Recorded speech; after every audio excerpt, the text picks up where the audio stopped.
কখনো কি ভেবেছেন কেন পৃথিবীর সবচেয়ে বুদ্ধিমান মানুষরা সবচেয়ে কম কথা বলেন? কেন সফলরা নিজেদের জাহির করার চেয়ে চুপ করে কাজ করে যেতে পছন্দ করেন? আমাদের চারপাশে এমন অনেকেই আছেন যারা নিজেদের অনেক চালাক মনে করেন, বড় বড় কথা বলেন, কিন্তু দিন শেষে সফলতার দৌড়ে তারা পিছিয়ে পড়েন। অন্যদিকে এমন কিছু মানুষ আছেন যাদের আমরা হয়তো বোকা ভাবি, নির্বোধ ভাবি, কিন্তু তারাই নীরবে নিজেদের ভাগ্য বদলে ফেলেন। আজ আমরা জানব এক চতুর মন্ত্রীর ছেলের গল্প, যে প্রমাণ করে দিয়েছিল চুপ থাকার ক্ষমতা আর সঠিক সময়ে বোকামি সাজা কিভাবে একজন মানুষকে রাজার চেয়েও ধনী করে দিতে পারে। আপনিও কি নিজের জীবনে এই কৌশল প্রয়োগ করতে চান? তাহলে গল্পটি শেষ পর্যন্ত শুনুন। দেখুন, আমাদের সমাজটা বড় অদ্ভুত। এখানে যে যত বেশি দেখায়, মানুষ তাকে তত বেশি বুদ্ধিমান ভাবে। কিন্তু ইতিহাস সাক্ষী, আসল বুদ্ধিমানরা কখনোই নিজেদের বুদ্ধির প্রদর্শনী করেন না। তারা জানেন নীরবতাই হলো সফলতার সবচেয়ে বড় অস্ত্র। আজ আমি আপনাদের এমন এক শিক্ষণীয় গল্প শোনাব যা আপনার চিন্তার জগৎকে নাড়িয়ে দেবে। এক দেশে এক রাজা ছিলেন, যার প্রধান উপদেষ্টা ছিলেন এক অত্যন্ত চতুর মন্ত্রী। রাজার যে কোনো সমস্যার সমাধান এই মন্ত্রীর কাছে ছিল, কিন্তু রাজদরবারের বাকিরা মন্ত্রীকে হিংসা করত। একদিন রাজা মন্ত্রীকে বললেন, মন্ত্রীমশাই, আপনি তো অনেক বুদ্ধিমান, কিন্তু আপনার ছেলে তো একদম বোকা, তার তো কোনো কাণ্ডজ্ঞানই নেই। মন্ত্রী অবাক হয়ে জিজ্ঞেস করলেন, মহারাজ, আপনি কেন এমনটা ভাবছেন? রাজা হেসে বললেন, আমি প্রতিদিন সকালে যখন গ্রামের পথে হাঁটি, তখন আপনার ছেলেকে ডাকি। আমি তার সামনে একটি সোনার মুদ্রা আর একটি রূপার মুদ্রা রাখি এবং বলি, যে কোনো একটা বেছে নাও।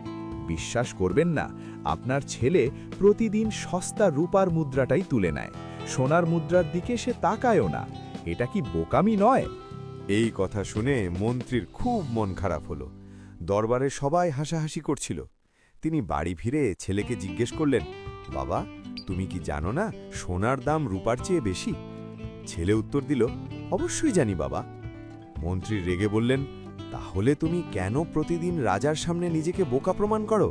কেন তুমি সোনার মুদ্রাটা নাও না? তখন ছেলে তার বাবাকে হাত ধরে নিজের ঘরে নিয়ে গেল। সেখানে গিয়ে সে একটি বড় বাক্স খুলল। মন্ত্রী অবাক হয়ে দেখলেন বাক্সটি কানায় কানায় রূপার মুদ্রায় ভর্তি। ছেলে তখন হাসতে হাসতে বলল, বাবা, যেদিন আমি প্রথমবার সোনার মুদ্রাটা তুলে নেব, সেদিনই রাজার এই খেলা শেষ হয়ে যাবে। রাজা আমাকে বোকা ভেবে আনন্দ পান, আর আমি প্রতিদিন সেই সুযোগে একটি করে রূপার মুদ্রা উপার্জন করি। যদি আমি চালাক সেজে সোনার মুদ্রাটা নিতাম, তবে রাজা বুঝতেন আমাকে আর ঠকানো যাবে না, আর তিনি আমাকে আর কখনোই ডাকতেন না। আমি সাময়িক লোভের জন্য আমার দীর্ঘমেয়াদী লাভ নষ্ট করতে চাই না। মন্ত্রী ছেলের কথা শুনে স্তব্ধ হয়ে গেলেন। তিনি বুঝতে পারলেন তার ছেলে মোটেও বোকা নয়, বরং সে দরবারের যে কোনো মানুষের চেয়ে অনেক গুণ বেশি দূরদর্শী। সে জানে কখন চুপ থাকতে হয় আর কখন নিজেকে বোকা সাজিয়ে নিজের স্বার্থ হাসিল করতে হয়। এই গল্প থেকে আমরা কি শিখলাম? আমাদের জীবনেও এমন অনেক পরিস্থিতি আসে যেখানে আমরা নিজেদের প্রমাণ করার জন্য ব্যস্ত হয়ে পড়ি। আমরা সবাইকে জানাতে চাই আমরা কতটা জানি, কতটা বুঝি, কিন্তু যারা প্রকৃত বুদ্ধিমান তারা কখনো নিজেদের জাহির করেন না। চুপ থাকা মানে দুর্বলতা নয়, চুপ থাকা মানে হলো পরিস্থিতি পর্যবেক্ষণ করা। আপনি যখন চুপ থাকেন তখন আপনি শেখেন, আর যখন আপনি কথা বলেন তখন আপনি শুধু যা জানেন সেটুকুই পুনরাবৃত্তি করেন। বোকামি সাজাও একটা আর্ট। মাঝে মাঝে জেতার জন্য হারতে জানতে হয়। অন্যকে জিতিয়ে দিয়ে যদি আপনার লাভ হয়, তবে সেই হারটা আসলে হার নয়, ওটাই আসল জয়। সফলতা শব্দ করে আসে না। যারা সত্যিকারের সফল হতে চান তারা কাজ করেন নীরবে।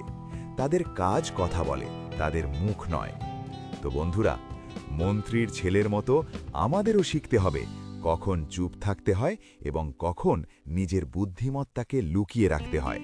মনে রাখবেন, মানুষ আপনাকে কি ভাবল তাতে কিচ্ছু যায় আসে না। আসল কথা হলো, দিন শেষে আপনি কি জিতলেন নাকি শুধু তর্কে জিতে সুযোগ হারালেন।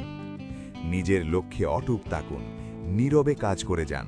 একদিন আপনার সফলতাই সবার কোলাহল থামিয়ে দেবে। আপনার কি মনে হয় আমাদের সমাজে কি এমন কৌশলী মানুষ এখনও আছে, নাকি সবাই শুধু নিজেকে জাহির করতেই ব্যস্ত? কমেন্ট করে আপনার মতামত আমাদের অবশ্যই জানান। আর আজকের এই ভিডিওটি যদি আপনাকে নতুন করে ভাবতে শেখায়,